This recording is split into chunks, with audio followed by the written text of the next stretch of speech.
think about this for a second. On the night of May 30th in Budapest, two completely different football stories walk onto the same pitch. And at the end of 90 minutes, only one of them will lift that trophy. On one side, a club that waited 14 years and spent over 2 billion euros to get here.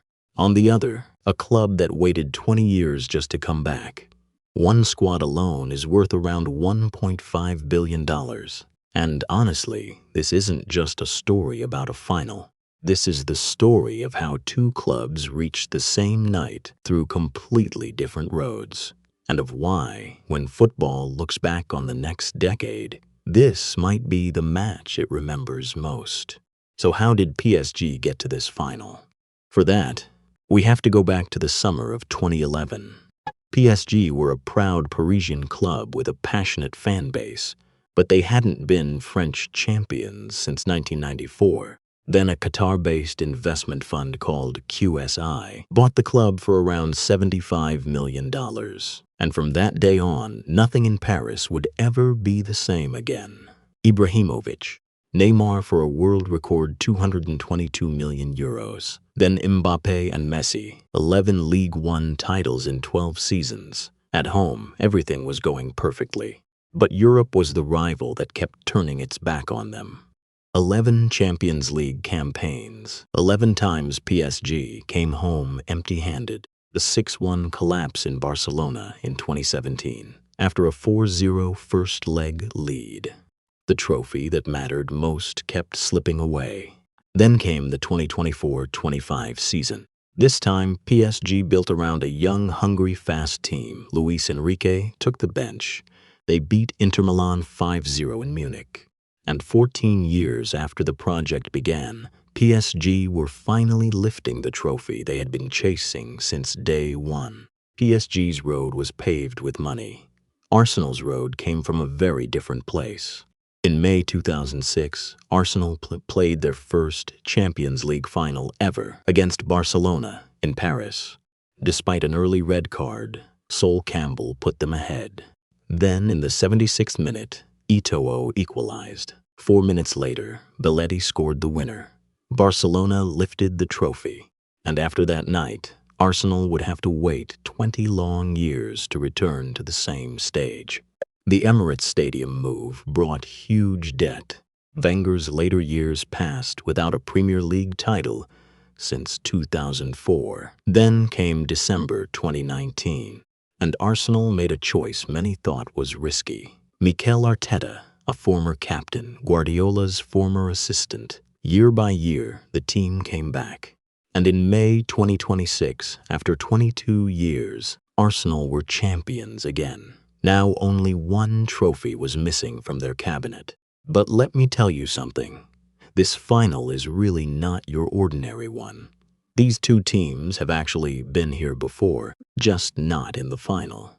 In May 2025, in the Champions League semi-finals, PSG and Arsenal met over 2 legs. PSG won the first leg 1-0 at the Emirates. Then they won the second 2-1 in Paris. A 3-1 aggregate, and PSG marched on to lift their first European title. When Arsenal returned from Paris, they brought back the same question every time. Did crossing that line really have to be this hard? Same rival. Same stage, 1 year later. But this time, it's not a semi-final at stake. It's the trophy itself. For PSG, a chance to do it twice against the same opponent.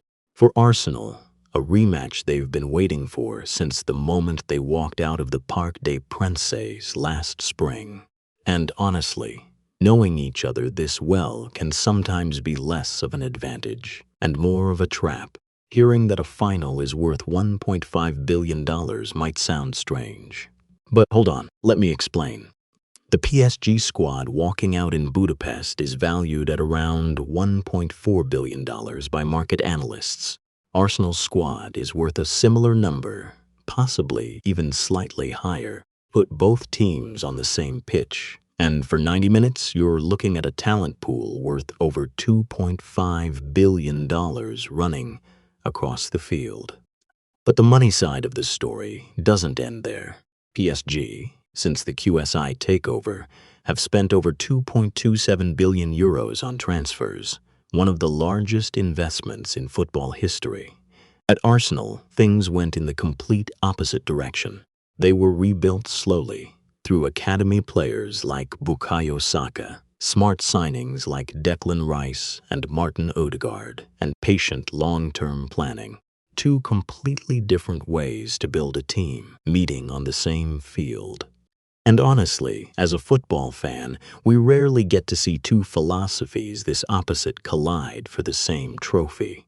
Let's also take a look at the names running on the pitch, because each of them carries a story of their own. Ousmane Dembélé walks into this final as a Ballon d'Or winner. Yet, just 3 years ago, most of what was written about him wasn't exactly flattering. Today, he carries the attacking weight of the European champions on his shoulders. On the other side stands Bukayo Saka, Arsenal's homegrown star, 24 years old with the hopes of an entire generation on his shoulders. Martin Odegaard wearing the captain's armband, Declan Rice, whose move from West Ham now looks like one of the best decisions of the decade. And on the benches, two managers who couldn't be more different, Luis Enrique, already a Champions League winner, and Mikel Arteta, chasing the final piece of what many call the most remarkable rebuild in modern English football. Two clubs, two philosophies, two long waits, and only one trophy between them. But there's another side to this final, one that often gets lost among all the numbers being thrown around. For PSG, this match is a chance to do something very few teams in modern football have managed: lift the trophy back to back. Since the competition was rebranded in 1992, only Real Madrid has done it. Between 2016 and 2018, 8 years have passed since then. Every champion since has fallen short the year after. Arsenal, on the other side, are chasing a completely different kind of history. Founded in 1886, the club has lifted almost every English trophy there is. But the Champions League is still the one missing piece in their cabinet. This is going to be one of those nights we'll look back on years from now. On Saturday night in Budapest, the curtain falls, and only one team will take that trophy home. PSG could become the first team in 8 years to defend the Champions League. Arsenal could finally end a 20-year wait. And the gap between those two outcomes is going to be decided by 90, maybe 120 minutes of football. So what do you think happens at the end of all this? Share your honest pick in the comments. I'll read every single one.